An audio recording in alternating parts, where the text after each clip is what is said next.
अस्सलाम वालेकुम। आज की ताज़ा खबरों के साथ मैं हूं अब्दुल गफ्फार। सबसे पहले आपसे एक रिक्वेस्ट करूंगा, अगर आप हमारे चैनल पर नए हो तो प्लीज़ हमारे चैनल को सब्सक्राइब कर दें, साथ बेल आइकॉन को भी प्रेस कर दें ताकि हर नई आने वाली वीडियो का नोटिफिकेशन सबसे पहले आपको मिल सके। अब चलते हैं आज की ताज़ा तरीन खबरों की तरफ। मुत्तहिदा अरब अमारात में अब जदीद तरीन स्कैनिंग सिस्टम, जिससे वो पार्किंग की खिलाफ वर्जियों की सेकंड में निशानदेही करेंगे। अब इस खबर की तफसील। शारजा म्यूनसिपैलिटी ने 2 ऐसी गाड़ियों को पुलिस के हवाले किया है जिसमें ऐसे डिजिटल डिटेक्टर लगे हुए हैं जो 1 घंटे में 3000 तक की गाड़ियों को चेक करने की सलाहियत रखते हैं, और अगर कहीं पर पार्किंग की खिलाफ वर्जी हुई है तो इसकी निशानदेही करेंगे। शारजा बल्दिया में डीजी तोहबत अल तुराफी का कहना है कि इन स्कैनिंग वाली गाड़ियों को बल्दिया में शामिल करना शारजा में पार्किंग सिस्टम को जदीद तर बनाना है। इन गाड़ियों से सिर्फ 60 मिनट में 3000 तक की गाड़ियों को स्कैन किया जा सकता है। शारजा बल्दिया में महकमा पार्किंग के डायरेक्टर अली अहमद अबू गाजन का कहना था कि गाड़ियां दीगर डिवाइसेस की मदद से पार्किंग एरिया में खिलाफ वर्जियों की निशानदेही कर पाएंगी। इन गाड़ियों से मालूम हो पाएगा कि गाड़ियों ने पार्किंग फ़ीस अदा की है या नहीं।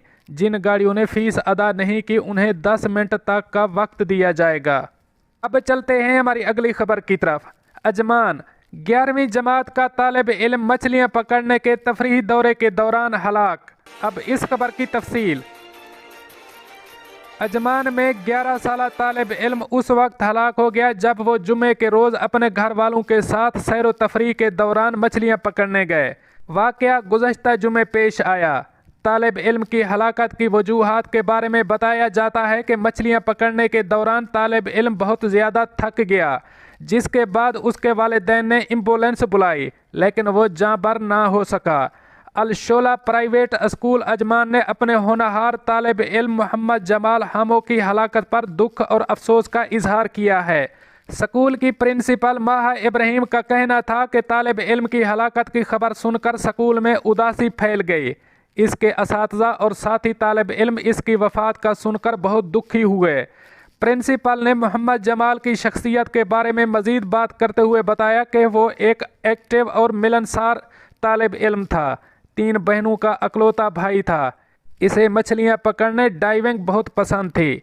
अपने तालिब इल्म की हलाकत का शोक मनाते हुए स्कूल की जानिब से तालिब इल्म के वालिदैन को फ़ोन किया गया और इनके साथ इजहार अफसोस किया गया, क्योंकि कोरोना SOPs पर अमल दरामद की वजह से तालिब इल्म के घर ताज़ियत के लिए नहीं जाया जा सकता। अब चलते हैं हमारी अगली खबर की तरफ। दुबई समंदर पर जाने वाले मास्क पहने, समाजी फासला इख्तियार करें वरना जुर्माना होगा। अब इस खबर की तफसील।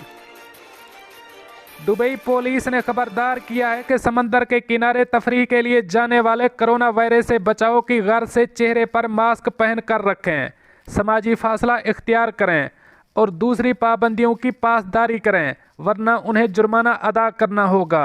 अरब टीवी के मुताबिक दुबई बीचेस पर मौसम सरमा में बिलअमूम बहुत रश होता है और मकामी गैर मुल्की सियाहों की बड़ी तादाद वक्त गुजारने के लिए साहिल समंदर का रुख करती है।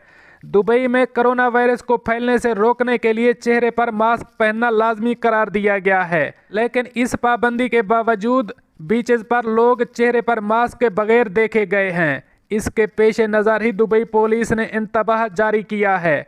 उसने कहा है कि बीचेस पर चेहरे पर मास्क पहनना लाजमी है। अगर कोई भी शख्स इस पाबंदी की खिलाफ वर्जी करेगा तो उस पर पाबंदी आयद कर दी जाएगी। दोस्तों, ये थी कुछ आज की ताज़ा तरीन अपडेट्स जो मैंने आपके साथ शेयर की। मिलते हैं अगली अपडेट के लिए, तब तक मुझे दीजिए इजाज़त। अल्लाह हाफ़िज़ नासिर।